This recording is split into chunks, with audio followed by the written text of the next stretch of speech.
వీక్షకులకు స్వాగతం. నమస్కారం. తండ్రి అధికారాన్ని అడ్డం పెట్టుకుని వేల కోట్లు దోచుకొని కళ్ళు మూసుకుపోయి తండ్రి శవం మీద పేలాలు ఎరుక్కుంటూ పార్టీ పెట్టి జగన్మోహన్ రెడ్డి ఎలా అడ్డగోలుగా వ్యవహరిస్తున్నాడో, ఎంత నీచానికి దిగజారి ప్రవర్తిస్తున్నాడో చూస్తూనే ఉన్నాం.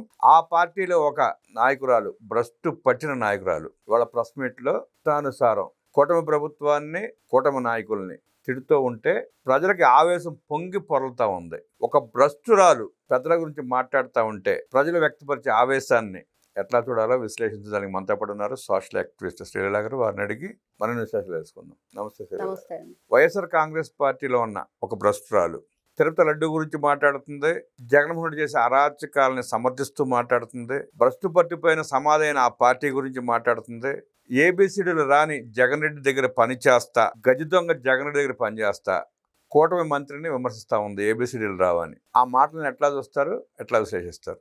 ఇవన్నీ మాట్లాడింది కదండి. ఫస్ట్ ఆవిడ చాలా వాటికి సమాధానం చెప్పుకోవాలి. అసలు కట్టుకున్న భర్తను ఎందుకు వదిలేసింది, కన్న బిడ్డని, భర్తను తీసి పక్కన పెట్టిన, మీ ఇద్దరికి ఏదైనా మనస్పర్ధలు ఉన్నాయి, ఇంకోటి కన్న బిడ్డని ఏ తల్లైనా వదులుకునిద్దా? కన్న బిడ్డని ఏ తల్లైనా నిర్దాక్షిణంగా వదిలేసి ఊరు మీద ఊరేగటానికి పోయిద్దా? అంటే ఆనాడు అక్కడ ఆస్తి రాదేమోనని చెప్పి కన్నబిడ్డను వదిలేసి వచ్చింది వాటా కోసం. అంటే ఆస్తి కోసం కన్నబిడ్డను ఎవరైనా, అసలు కనీసం ఈ రోజున ప్రాణం పోతుందన్నా కూడా రక్తం అమ్మి కన్నబిడ్డకి మరి ఏదైతే ఫుడ్ పెట్టుకున్న ఎంతో మంది తల్లి జీవిత గాథలు మనం విన్నాం. అది మీరు రక్తం ఉన్న తల్లి గురించి మాట్లాడుతున్నారు, ఇక్కడ విషం నింపుకున్న తల్లి. మరి అంత దుర్మార్గురాలు, అంత నీచురాలువి, ఎంత మంది ఎన్ని విధాలుగా నీ చరిత్ర, నీ నీచమైన చరిత్ర చెప్తారో, మరి ఏ విధంగా ఎన్టీ రామారావు గారి దగ్గర చేరావు, ఏ విధంగా నువ్వు మరి అక్కడ ఆ ఇంటి తిన్నింటి వాసాలు లెక్క పెట్టేదానిలాగా నీ చర్య కొనసాగింది. ఈ రోజున ఒక తాటకిలాగా, ఒక శూర్పణకలాగా, అచ్చూసిన ఆంబోతులాగా అంత వయసు వచ్చింది, ఏం మాట్లాడాలో ఏం మాట్లాడగో కూడా తెలియకుండా అంత నీచానికి దిగజారిపోయి అవసరమా బ్రతకటం ఆ బ్రతుకు తూ అని మొహాన ఓస్తున్నా కూడా తుడిపేసుకొని పోతుంది ఆవిడ. ఎంత ఘోరంగా ఉందండి, ఎంత నీచంగా మాట్లాడుతుందండి. నువ్వు ఏ పార్టీ అని చెప్పి చెప్తున్నావో ఆ పార్టీలో నువ్వు ఉన్నావు చూడు, ఈ రోజు మాట్లాడుతున్నావు.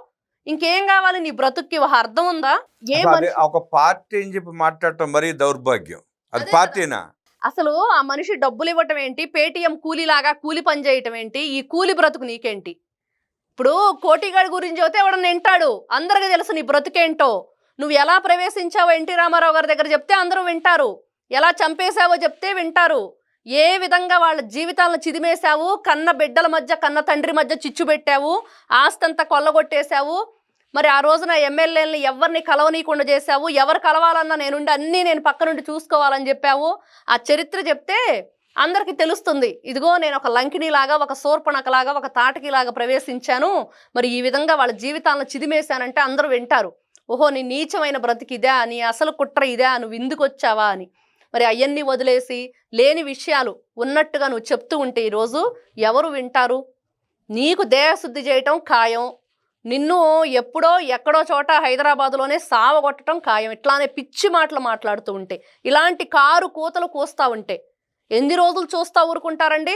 కూటమి ప్రభుత్వం ఈ రోజున చేతగాని ప్రభుత్వమా, మంచి ప్రభుత్వమా, ఏ విధంగా అనుకోవాలి? ఈ రోజున అందరూ కోరుకుంటున్నారు యూపీ యోగి ఆదిత్యనాథ్ ఏదైతే అక్కడ ప్రభుత్వం కొనసాగుతున్నది ఏపీలో కూడా కావాలని చెప్పి. అలాంటి ట్రీట్మెంట్ జరిగితేనే వీళ్ళందరికీ బుద్ధి వస్తుందని. ఒకడు చూస్తే రక్తంతో హోళీ అంటాడు, ఒకడు చూస్తే రపరప అంటారు, ఇంకొకరు చూస్తే మేము నరికేస్తామంటారు.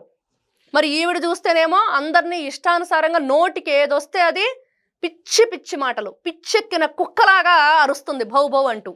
పిచ్చి కుక్కన్నా నయ్యం, ఏదో ట్రీట్మెంట్ ఉంది, వీళ్ళకి ఆ ట్రీట్మెంట్ కూడా లేదనుకుంటా.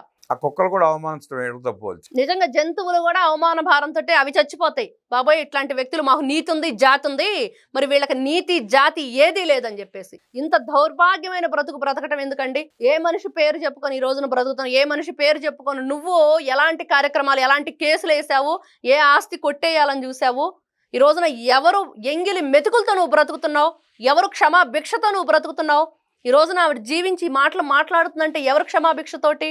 ఇవాళకి ఆ నందమూరి కుటుంబం దయాదాక్షిణ్యం మీద బ్రతుకుతుంది. మరి అలాంటిది నిస్సిగ్గుగా, ఏమాత్రం సిగ్గు లేకుండా వైఎస్ జగన్మోహన్ రెడ్డి ఎంగిలి మెతుకులకి నువ్వు ఆశపడి, కక్కిన కూడికి ఆశపడి ఈ రోజున ఇట్లాంటి పిచ్చి మాటలు మాట్లాడుతుంటే నీకు చీపురు కట్ట తిరగయ్యాలా లేదా?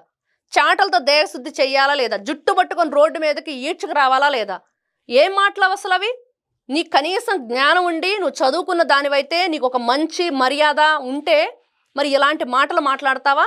కక్కిన కూడికి ఆశపడతావా? మరి ఇలాగ ఎంగిలి మెతుకుల కోసం ఇష్టానుసారంగా రెచ్చిపోతావా? ఏం బ్రతుకు ఆ బ్రతుకు? అడుక్కునేవాడే పాపం చక్కగా ఏదో 4 ఇళ్ళు తిని ఏదో అమ్మ అయ్యా నాకు కన్ను లేదు కాలు లేదని చెప్పి బ్రతుకుతాడు. దొంగ అంటే దొంగతనం చేసి దొరికిపోయి ఇదిగో నేను దొంగతనం చేశాను, ఇదిగో నా పరిస్థితి అని ఒప్పుకుంటాడు. ఇదేం బ్రతుకండి? ఇంత నీచమైన బ్రతుకు. జగన్మోహన్ రెడ్డి కేవలం పాముల్లాగా ఉపయోగించుకొని వీళ్ళని ఉసిగొలిపి ఉస్కో అంటున్నాడు. రెచ్చిపోయి భౌభౌమని రాష్ట్రం మీద పడి ఏ విధంగా అరుస్తున్నారో చూడండి. ఇవన్నీ జగన్మోహన్ రెడ్డి ఉస్కో అనగానే వీళ్ళు ఏ విధంగా మరి ఈ విధంగా కేకలు వేసుకుంటూ ఈ విధంగా మాట్లాడుతూ ఇష్టానుసారంగా ఎదుటి వాళ్ళ వ్యక్తిత్వ హననానికి పాల్పడుతూ ఈవిడికి ఒక క్యారెక్టర్ అంటూ లేదు, ఈవిడికంటూ ఒక క్యాపబిలిటీ లేదు, కెపాసిటీ లేదు, నీకు ఎక్కడ రెస్పెక్ట్ లేదు, ఎవరి దగ్గర ఎటువంటి నీ మీద ఒక అభిప్రాయం లేదు ఎవరికి. అంటే చంద్రబాబు నాయుడు గారినో లోకేష్ గారినో మోడీ గారినో వ్యక్తిత్వ హననం చేస్తే ఆ పేటీఎం కూలీలు సునకానందం పొందుతారని ఇలాంటి భ్రష్టురాలు వచ్చి మాట్లాడుతూ ఉంటుంది అప్పుడప్పుడు. అలానే ఉంది. మీ వాళ్ళ సునకానందం కోసం ఇంకో సునకం వచ్చి మొరుగుతా ఉంటే చూస్తూ ఎవరు ఊరుకోరు? నందమూరి అభిమానులు అస్సలే ఊరుకోరు. నువ్వు ఒక చీడ పురుగువి. ఇట్లాంటి చీడ పురుగు సమాజానికి చాలా చేటు. ఇట్లాంటి దాన్ని వెంటనే ఇట్లాంటి వ్యక్తుల్ని చిదిమేయాలి. చీడ పురుగులను ఏం చేస్తామండి? ఏదో ఒక పెస్టిసైడ్స్ కొట్టేసి చంపేసి పక్కన పడేస్తాం. అట్లాంటి చీడ పురుగును ఏం చేయాలంటే కఠినమైన చర్యలు ఈ రోజున హెరిటేజ్ గ్రూప్స్ మరి ఈవిడ మీద కేసు నమోదు చేయాలి.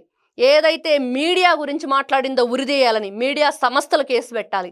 కూటమి ప్రభుత్వం పెట్టాలి, నారా లోకేష్ గారు పెట్టాలి, నారా చంద్రబాబు నాయుడు గారు పెట్టాలి. ఎందుకంటే ఆవిడ మాట్లాడిన మాటలు ఎదుటి వాళ్ళని మీడియాకి ఉరేస్తుందంట. మరి అదే కదా, మీడియాకి ఉరేంటి? ఎంత దారుణంగా మాట్లాడుతుంది. ఎక్కడుంది ఆవిడ సొసైటీలో? ఏ మీడియా ముందు మాట్లాడుతుంది ఆవిడ? స్థాయి మర్చిపోయి స్థాయి మించిన మాటలు మాట్లాడింది. ఖచ్చితంగా ఇది ఆషామాషిగా తీసుకునే విషయం కాదు. ఏదో వాగిందిలే మొరిగిందిలే కుక్కని అసలే తీసుకోవద్దు. ఖచ్చితంగా ప్రతి ఒక్కరూ రియాక్ట్ అవ్వాలి.